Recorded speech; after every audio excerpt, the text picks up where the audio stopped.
안녕하십니까. 순수한 신앙으로 성경을 탐구하면서 바른 인격으로 살아가려는 장석조 교수입니다. 코로나19로 서서히 망가져가는 일상생활이 회복되기를 바라면서 2022년 새해를 맞이해서 유튜브 TV를 시작하게 되었습니다. 일상생활이 회복되는 것은 지구촌 모든 사람들의 소원일 것입니다. 그래서 현실적 상황을 반영하면서 먼저 신약에서 회복이란 단어를 연구하려고 합니다. 사실 신약에서 이 회복에 해당하는 헬라어가 아포카티스타노입니다. 그나마 이 단어가 신약의 10회도 사용되지 않고 있기 때문에 그렇게 많은 관심을 받지 못했는데, 또한 중요한 문맥에서도 사용되지 않습니다. 그래서 일반 신자에게나 전문적 학자들에게도 크게 관심을 끌지 못했습니다. 하지만 사도행전에 2번 사용된 회복은 정말 중요한 주제입니다. 사도행전 1장 6절, 3장 21절입니다. 이 회복은 구약에서는 굉장히 중요한 주제이죠. 창세기나 예레미야, 이사야서, 예스겔서, 말라기 4장 6절 특별히 신약과 관련되기 때문에 여기에서는 구약에 약속된 것을 성취한다는 의미에서 이 회복이라는 주제는 굉장히 중요합니다. 그래서 이제 우리 첫 시간에는 사도행전에 2번 사용된 회복 중에서 1장 6절에 대한 말씀을 좀 상고해 보고, 그리고 다음 시간에는 3장 21절에 대한 회복에 대한 메시지를 살펴보고, 그리고 좀 더 자세히 한 내용을 알기 위해서 회복과 관련된 그러한 사도행전과 누가복음과 연결해서 또 공부하고, 그것을 또 구약적인 배경에서도 한번 살펴보려고 합니다. 사도행전에 2번 사용된 회복을 이해하기 위해서는 먼저 사도행전 1장 6절을 살펴볼 필요가 있는데, 이미 말씀드렸던 것과 같이 일반 대중이 읽고 있는 우리 개역개정 사도행전 1장 6절은 성경의 중요한 주제인 회복을 다루고 있음에도 대중이나 학자들에게 크게 관심을 끌지 못했습니다. 그것이 가장 큰 영향을 준 것이 이것이 번역이 잘못됐기 때문입니다. 이것이 아주 가장 큰 문제점입니다. 그래서 헬라어 원문을 중심으로 해서 개역 개정과 바른 성경의 번역을 비교 한번 해보도록 하겠습니다. 지금 보시는 바와 같이 개역 성경에서는 주께서 이스라엘 나라를 회복하심이 이때니까 라고 번역이 되어 있습니다. 이렇게 보면 이스라엘 나라를 회복한다 라는 개념이 됩니다. 그런데 이 바른 성경에서는 이 회복의 내용을 나라를 회복한다, 이스라엘에게 나라를 회복한다 이렇게 번역되어 있습니다. 그래서 나라를 강조하고 있는 것이 아주 중요하고, 그것이 이스라엘에게 회복의 대상인 무엇인지에 대한 내용을 설명하고 있습니다. 그래서 바른 성경이 훨씬 더 잘된 번역입니다. 이것을 좀 더 원문과 비교해서 제가 좀 설명을 잠깐 드리도록 하겠습니다. 첫째, 이 개역 개정의 주께서라고 하는 문제입니다. 이것은 원문을 잘못 번역한 것입니다. 바른 성경은 주님을 첨가해서 주님, 주께서로 이렇게 교정되어 있습니다. 참 잘 됐습니다. 이 마가복음에서 예수님을 주님으로 부르는 혹격은 단 1회 정도밖에 사용되지 않지만 누가복음에 넘어와서는 26회나 사용되고 있습니다. 사도행전에는 15회 정도 사용되고 있는 것을 볼 때 주님이라고 호칭은 누가복음과 사도행전에서 굉장히 중요한 것입니다. 우리가 그 내용을 좀 살펴볼 필요가 있습니다. 특히 이 주 호칭에 대한 중요한 내용들은 우리가 본론을 들어가서 좀 더 자세히 살펴보겠습니다. 두 번째, 이 개역 개정의 심각한 오역은 회복의 대상이 이스라엘 나라, 민족적 이스라엘 나라로를 드러나게 번역함으로 큰 잘못을 했습니다. 그러나 바른 성경은 회복의 대상을 이스라엘에게보다 나라에 집중하도록 원문에 더 가깝게 번역을 했습니다. 하지만 이 번역도 원문의 헬라어 관사를 살리지 못했기 때문에 그 나라가 무엇을 얘기하는지 정확하게 알 수가 없습니다. 그래서 제가 사역을 하면 주님, 주께서 이스라엘의 그 나라를 회복하실 때가 이때입니까? 라고 번역을 해야 됩니다. 그렇게 되면 이 그라는 말은 관사가 살린 그라는 것은 3절에 나오는 하나님의 나라를 가리키는 말입니다. 하나님의 나라를 가리키는 것, 하나님의 나라를 회복하는 것, 이것이 굉장히 중요한 것입니다. 우리가 오늘 현실로 다시 한번 돌아와 봅시다. 일상생활이 회복되기를 원하죠. 그러나 믿는 믿음의 사람들은 일상생활에서 하나님의 나라가 회복되기를 원하는 그런 태도를 갖는 것이 중요하지 않나, 이런 생각을 합니다. 이 하나님의 나라의 회복에 대한 이 기대감은 사도들의 질문에 가득 차 있습니다. 그런데 이 하나님의 나라에 대한 이 사도들의 하나님 나라의 회복에 대한 확신, 그들의 확신은 회복의 때와 회복의 영역으로 구분되어 있는 것을 볼 수 있습니다. 그 이어지는 예수님의 답변 7절과 8절의 내용을 보면 그것을 확실히 알 수가 있는 것을 보게 됩니다. 7절, 8절 말씀을 잠깐 한번 보실까요? 7절, 8절 말씀을 보니까 때와 기한은 아버지께서 자기의 권한에 두셨으니 너희의 알 바 아니다. 때와 기한, 제자들이 이때입니까? 라고 물어봤을 때 예수님의 대답은 때와 기간은 너희의 알 바가 아니다 라고 예수님께서는 무시하셨습니다. 왜 이 하나님 나라 회복의 때에 대한 이 우리의 알 권리를 무시하신 것일까요?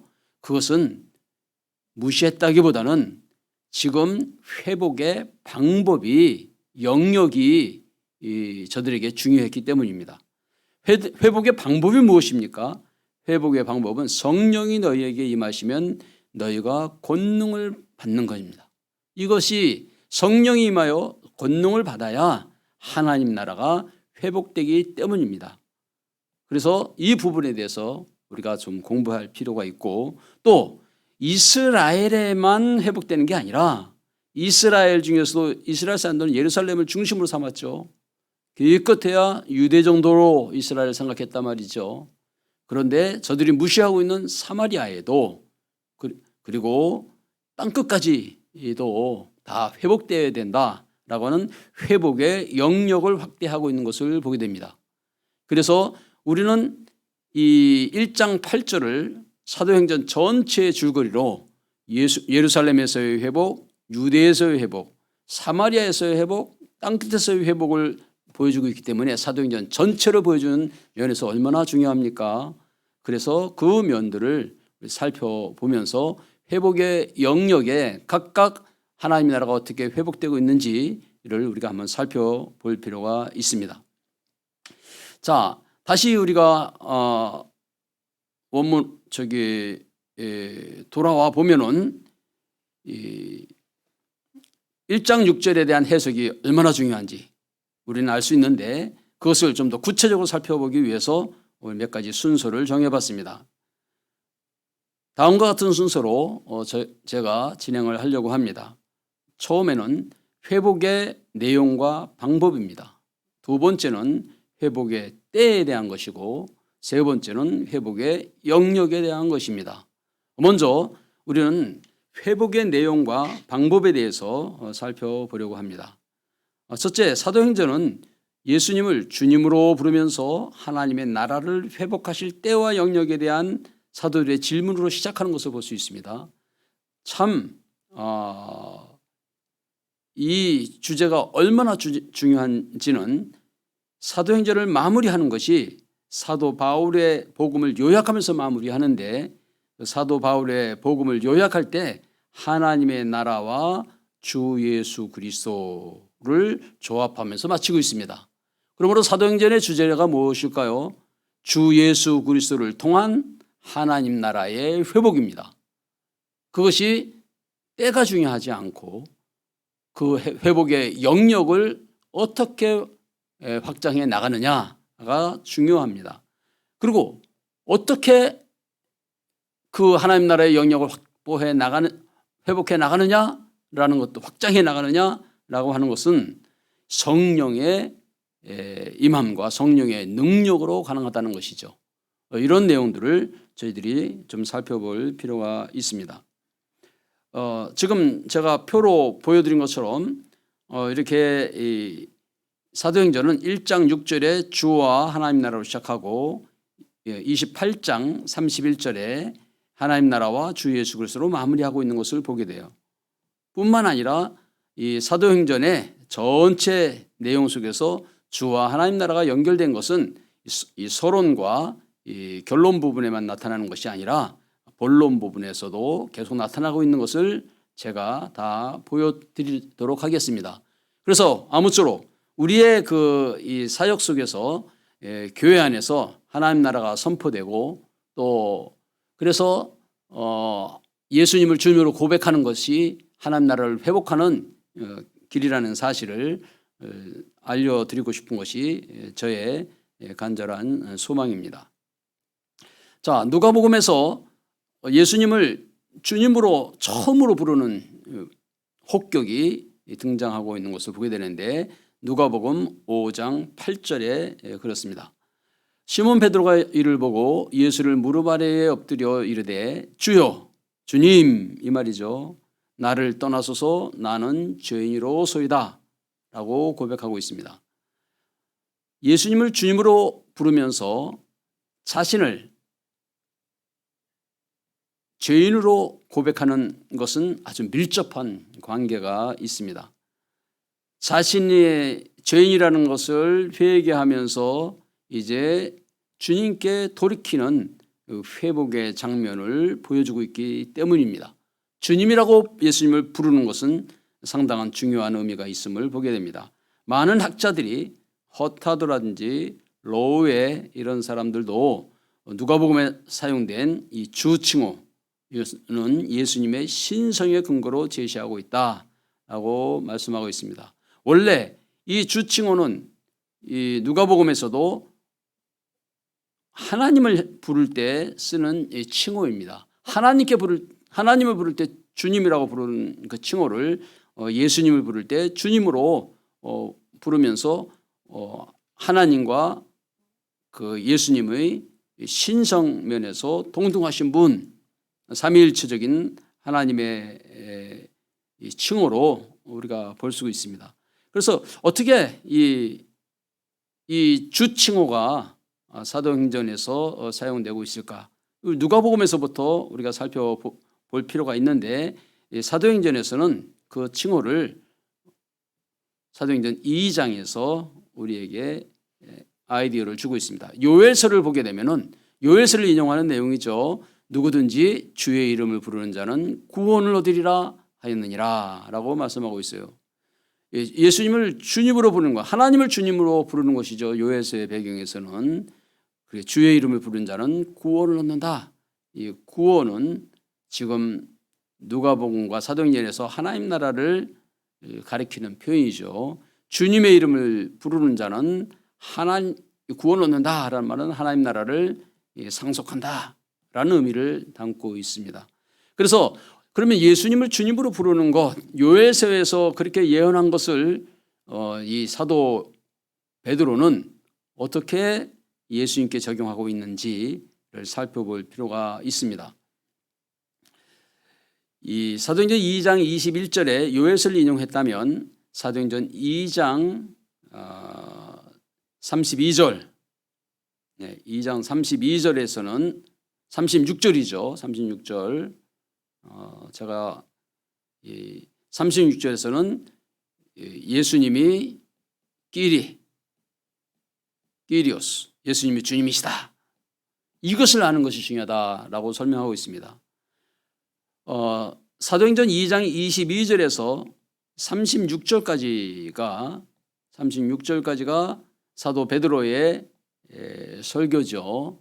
이 2장 22절에서 36절이 아주 중요한 설교입니다. 아마 우리가 복음의 요약이라고 부를 수 있습니다. 성령이 임하시니까 그 성령이 임하셔서 성령의 능력으로 그가 설교한 내용이죠. 그래서 성령이 임하시면 이러한 예수님이 주님이시라고 고백할 수 있도록 복음을 증거하는 것을 우리가 알 수 있습니다. 그렇다면 예수님을 주님으로 어떻게 이 사도 베드로는 그것을 선포하고 있는지 2장 22절부터 잘 보여주고 있습니다. 첫 번째는 예수님께서 나사렛 예수로 큰 권능과 기사를 베푸셨다라는 사실이죠. 예수님이 베푸신 큰 능력들은 하나님께서 예수 그리스도를 통해서 행하신 큰 권능입니다. 우리가 하나님을 주님으로 부를 때 하나님께서 큰 권능을 행하셨기 때문에, 예를 들면 출애굽 구원을 이루셨기 때문에 출애굽기 15장 이럴 때 하나님을 주님으로 부르거든요. 그래서 주님 큰 권능을 행하심으로 예수님을 주님으로 고백하게 사람들에게 알려주고 있습니다. 그런데 이제 나사렛 예수를 통해서 큰 권능을 행하셨던 모습들을 바라보면서 예수님을 주님으로 고백하게 됩니다. 아까 설명했던 것처럼 이 누가복음 5장에 나와 있는 이 사도 베드로의 고백은 예수님의 큰 권능을 경험하면서 예수님을 주님으로 고백한 것입니다. 이렇게 예수님의 큰 권능을, 예수님을 통한 이 큰 권능을 행하신 사건은 예수님을 주님으로 고백하게 만들죠. 더 나아가서 두 번째는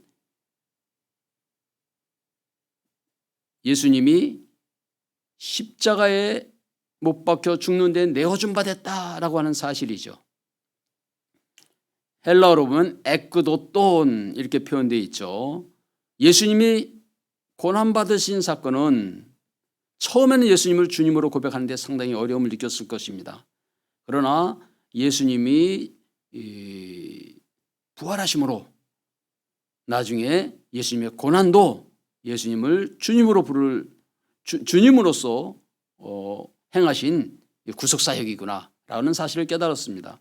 그래서 예수님을 주님으로 고백하는 여러 가지 방법이 있는데, 첫 번째는 큰 권능을 행하시는 모습으로, 두 번째는 이 내어준 바 된, 다시 말하면 그의 고난받고 죽으심, 우리의 죄를 속죄하기 위해서 고난받고 죽으심을 가리키는 그 구속의 사건을 경험하면서 주님으로 부르게 되고, 그래서 이 면에서는 누가복음 5장에서 사도 베드로가 주님 나는 죄인입니다 라고 하는 고백과도 아주 밀접하게 관계가 되어 있습니다. 세 번째는 하나님께서 예수님을 부활시키셨을 때, 그래서 예수님을 주님으로 고백하게 됩니다. 이와 같이 예수님을 주님으로 고백하는 사건들은 상당히 중요한 하나님 나라를 회복하는 모습을 보여줍니다. 하나님 나라는 예수님이 큰 권능을 행하신 주님이라고 고백할 때, 하나님 나라의 회복은 예수님이 우리의 죄를 위하여 죽으셔서 우리의 죄를 속죄하셨다 라고 하는 면을 고백할 때 하나님 나라가 회복되는 겁니다.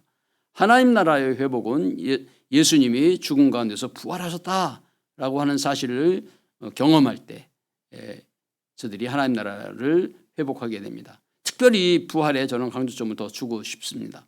왜냐하면 지금 1장 6절에서 예수님을 주님이라고 끼리에라고 부를 때 이것은 예수님의 부활하심을 경험한 다음에 저들의 고백이었거든요. 그렇기 때문에 부활과 주님은 아주 밀접한 관계가 있고, 지금 2장 24절부터 계속해서 부활에 대한 증거를 보여주고 있습니다. 시편 16편을 인용하면서 보여주기도 하고 있습니다.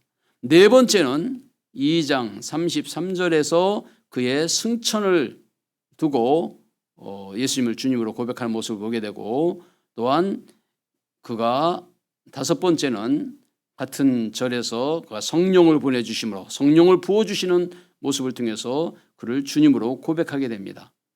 다음 시간에 우리가 보겠지만 여섯 번째는 사도행전 3장에 나와 있는 예수님의 재림을 통해서 예수님을 주님으로 고백하게 되고, 7번째는 예수님이 최후에 심판하시는 분으로서 심판과 구원을 완성하시는 분으로서 주님으로 고백하게 됩니다.